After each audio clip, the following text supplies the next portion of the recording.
পৰ্যায় হিচাপে অসমত আধাৰ কাৰ্ড প্ৰদান কৰাৰ ব্যৱস্থাটোক আজি কেবিনেটে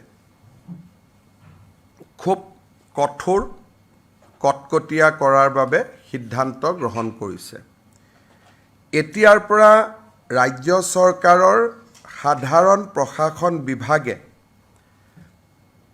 আধাৰৰ যিটো ষ্টেট লেভেল ভেৰিফিকেশ্যন, আধাৰ কাৰ্ড দিয়াৰ আগতে কেন্দ্ৰীয় চৰকাৰে ৰাজ্য চৰকাৰৰ পৰা ভেৰিফিকেশ্যন বিচাৰে আৰু এই গোটেই প্ৰক্ৰিয়াটোক তদাৰকী কৰাৰ বাবে ৰাজ্যৰ সাধাৰণ প্ৰশাসন বিভাগক নোডেল ডিপাৰ্টমেণ্ট হিচাপে কেবিনেটে আজিৰে পৰা ঘোষণা কৰিছে। ইয়াৰ উপৰিও প্ৰত্যেকখন জিলা পৰ্যায়ত এজন এডিশ্যনেল ডেপুটি কমিশ্যনাৰক আধাৰ এনৰোলমেণ্ট ভেৰিফিকেশ্যন, অৰ্থাৎ কোনোবাই আধাৰৰ বিচাৰিলে তেওঁক প্ৰপাৰ ভেৰিফিকেশ্যন কৰা হৈছেনে নাই সেই গোটেই প্ৰক্ৰিয়াটো তদাৰক কৰাৰ কাৰণে জিলা আয়ুক্তই এজন অতিৰিক্ত জিলা আয়ুক্তক দায়িত্ব প্ৰদান কৰিব। GAD ডিপাৰ্টমেণ্ট আৰু ADCৰ পিছত আধাৰ দিয়াৰ আগতে ইনস্পেকশ্যনৰ বাবে আজিৰে পৰা ৰাজ্যৰ চক্ৰ বিষয়াসকল দায়বদ্ধ হ'ব। যেতিয়া এখন এপ্লিকেশ্যন UDI অৰ্থাৎ যি আমাৰ আধাৰ কাৰ্ড দিয়াৰ অথৰিটি আছে, ইউনিক আইডেণ্টিটি যিটো অথৰিটি অফ ইণ্ডিয়া আছে UIDAI, এখেতসকলৰ পৰ্টেলত আধাৰ কাৰ্ডৰ বাবে আবেদন কৰাৰ লগে লগে সেই আবেদনখন টেকনিকেল ভেৰিফিকেশ্যনৰ পিছত ফিজিকেল ভেৰিফিকেশ্যনৰ বাবে ৰাজ্য চৰকাৰৰ পৰ্টেলত আহিব।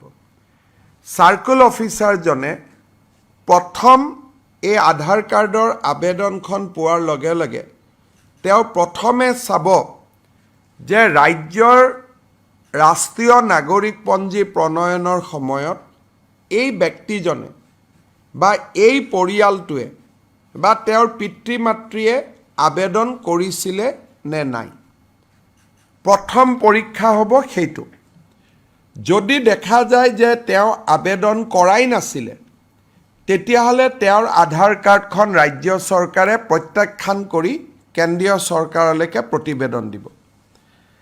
আৰু যদি প্ৰমাণিত হয় যে নহয় তেখেতে NRCত নিজকে ভাৰতীয় নাগৰিক বুলি আবেদন কৰিছিলে, তেতিয়া আমি নেক্সট ষ্টেজলৈকে যাম আৰু যিটো ফিল্ড ইনস্পেকশ্যনৰ ওপৰত উচ্চতম ন্যায়ালয়ৰ যি নিৰ্দেশ আছে সেই অনুসৰি তেওঁলোকক ফিল্ড ভেৰিফিকেশ্যন কৰি ভাৰতীয় নাগৰিক এখেত হয় এই ধৰণে সম্পূৰ্ণ প্ৰত্যায়িত হোৱাৰ পিছতহে তেখেতক আধাৰ কাৰ্ড দিয়া যাব।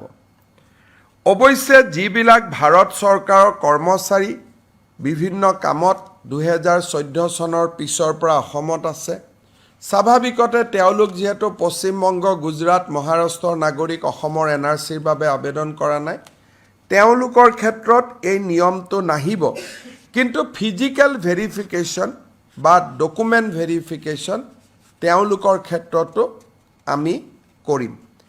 ইয়াৰ ফলত ৰাজ্যত আধাৰ কাৰ্ডৰ প্ৰদানৰ ব্যৱস্থাটো আমি অলপ টনকিয়াল কৰিব পাৰিম আৰু কোনো ধৰণৰ সন্দেহযুক্ত নাগৰিকে যাতে আধাৰ কাৰ্ড ল'ব নোৱাৰে তাৰ অন্তত আমি কিছু প্ৰতিবন্ধকতা সৃষ্টি কৰিব পাৰিম। এই নিৰ্দেশ আমাৰ বহু অপেক্ষিত নিৰ্দেশ আছিল। চাৰ্কুল অফিচাৰসকলে নাজানিছিল যে কেনেকৈ আমি কাক আধাৰ দিব লাগে, কাক দিব নালাগে। আজিৰ পৰাই এই SOPখন কাৰ্যকাৰী হোৱাৰ লগে লগে চাৰ্কুল অফিচাৰসকলে এটা নিৰ্দিষ্ট তদন্তৰ মাজেৰেহে আধাৰ কাৰ্ড দিব পাৰিব। এইটো এতিয়াৰ পৰা আৰু স্বয়ংক্ৰিয় ব্যৱস্থা হৈ নাথাকিব। যেন আধাৰ আবেদন কৰিলেই আধাৰ পাম তেনেকুৱা ব্যৱস্থা হৈ নাথাকিব।